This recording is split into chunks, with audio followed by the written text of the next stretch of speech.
Welcome to our channel. This is Histories, the channel where stories begin from high. In this video, we will reveal insights from a historian's secret diary, drawn from newly declassified CIA documents. Experience a journey through decades of covert operations and paramilitary campaigns from the OSS in World War II to the secret wars in Asia, Africa, and Latin America.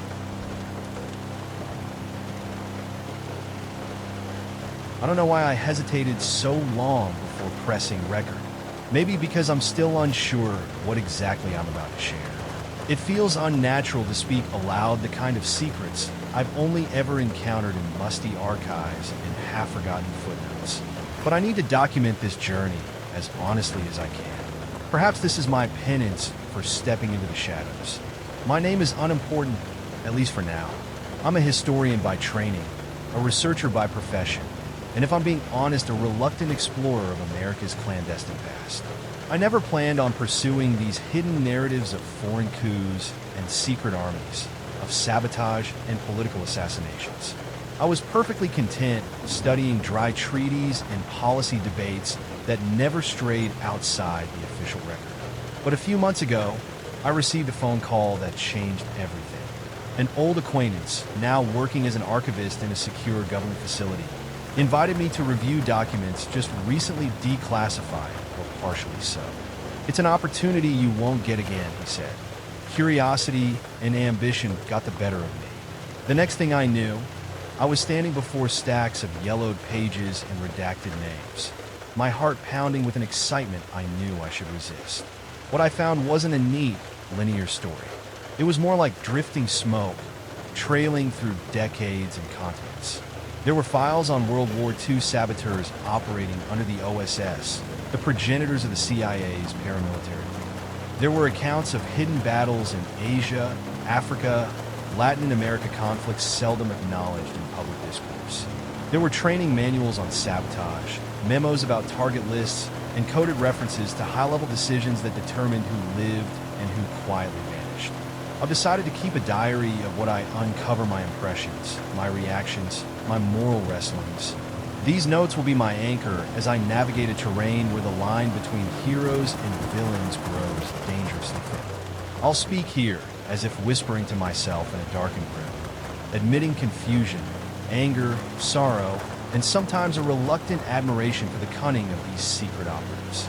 This prologue you're hearing now is my confession. I am entering a world designed to remain hidden. I'm no spy, no soldier, just a researcher with access to forbidden corridors of history.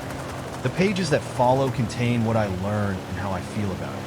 From these documents, I'll reconstruct a story of quiet wars, ghostly commandos, shifting allegiances, and missions that shaped our world without us ever knowing. If you continue listening, know that I can't promise clarity or comfort.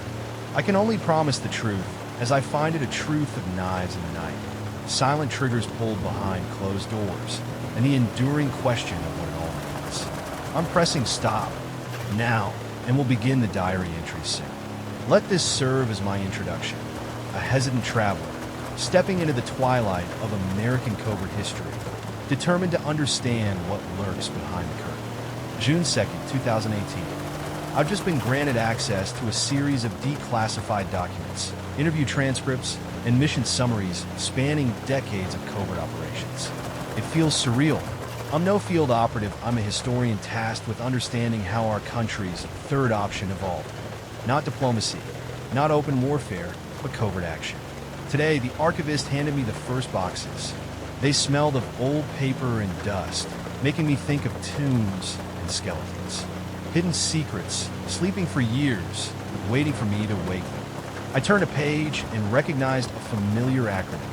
OSS, the Office of Strategic Services. Before the CIA existed, these were the forerunners, the shadow warriors of World War II. I've decided I'll keep a diary of this journey.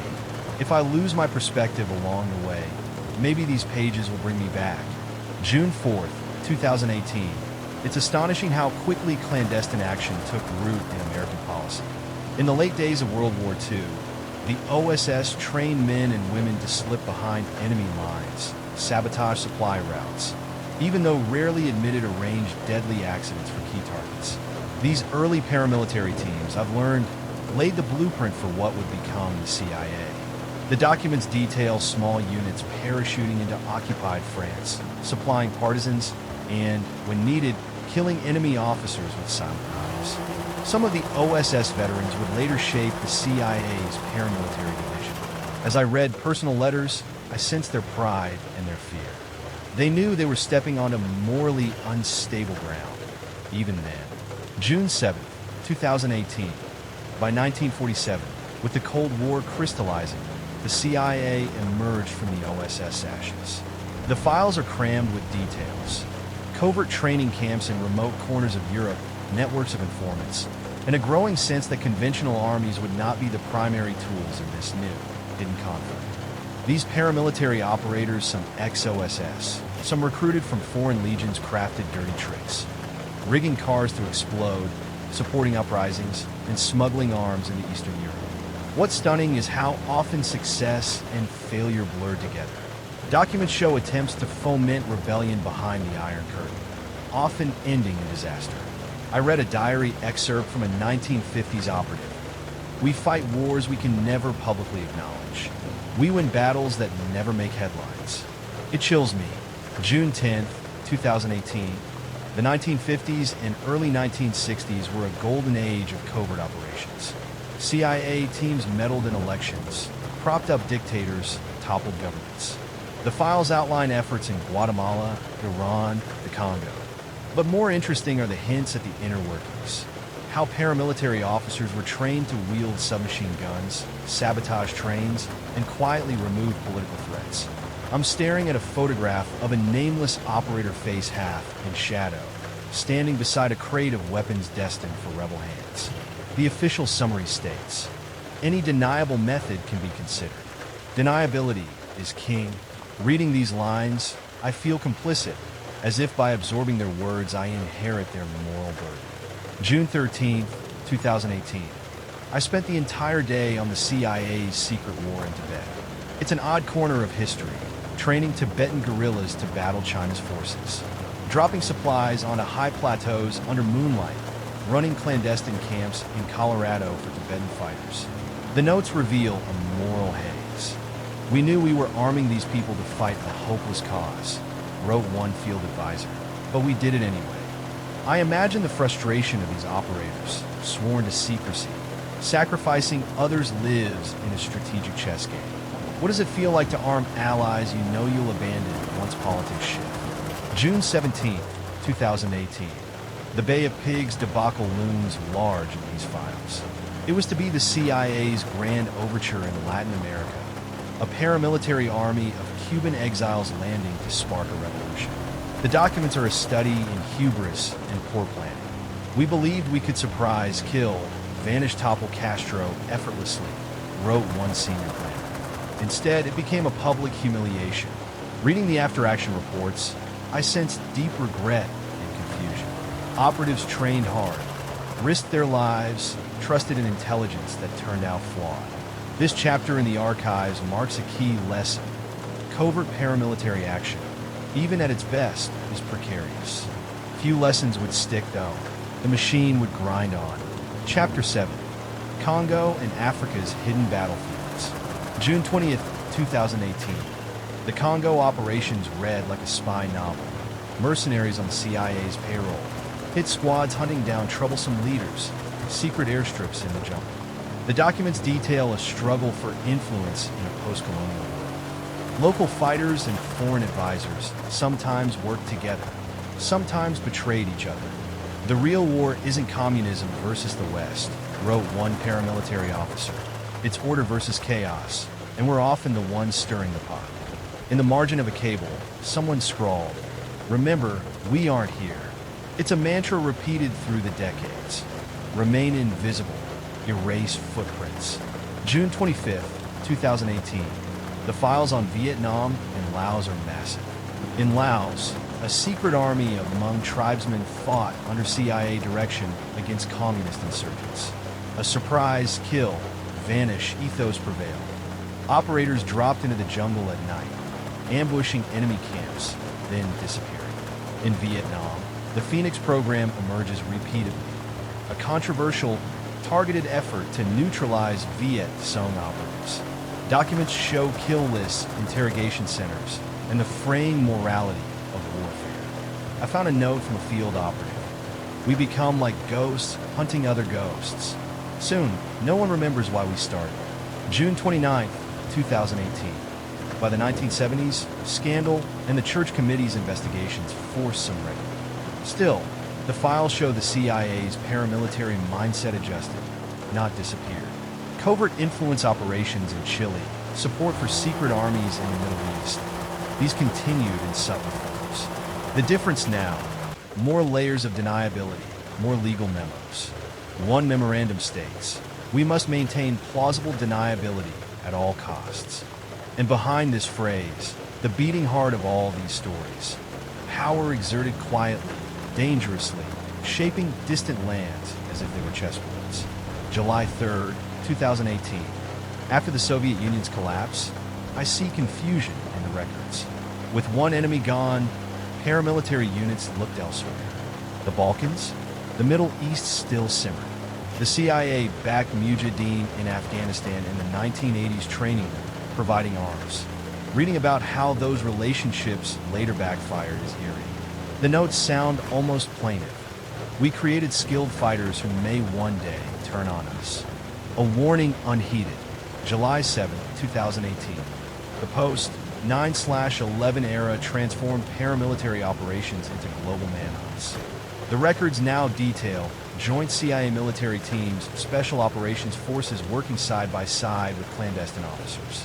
The surprise kill, vanish mantra had modernized with drone strikes, biometric intelligence, and rapid response kill capture missions. The tone in the newer documents is different, crisp digital.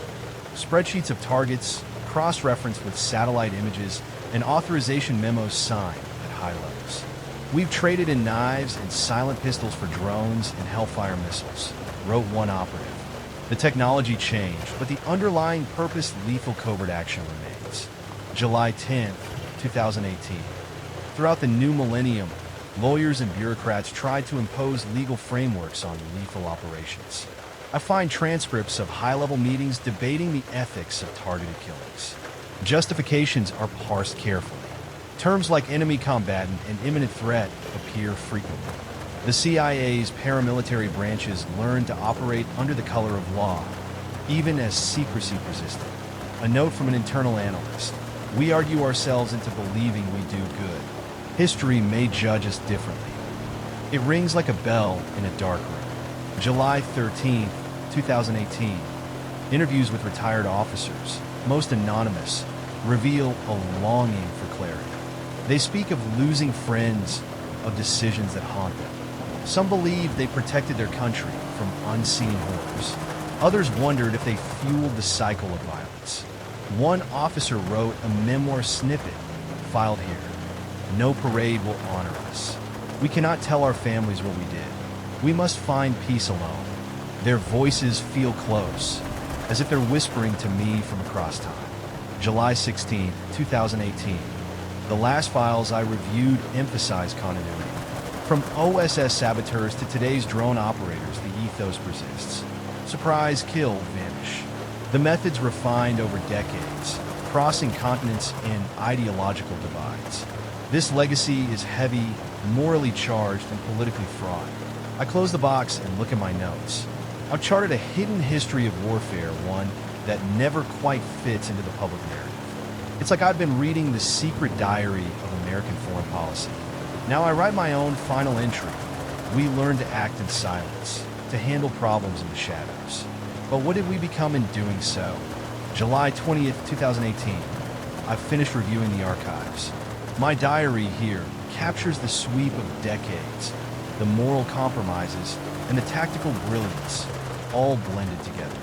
None of these events were meant for the front page, yet they shaped the world we live in. In these pages, I've walked with ghostly figures who rewrote the rules of war, always operating in that gray area beyond diplomacy and overt combat. My hope is that by reading, summarizing, and understanding this covert legacy, I can shine a faint light on an invisible empire, one built on the mantra, surprise, kill, vanish. I close my diary, feeling both enlightened and burdened. The story is now mine, reshaped in my own words.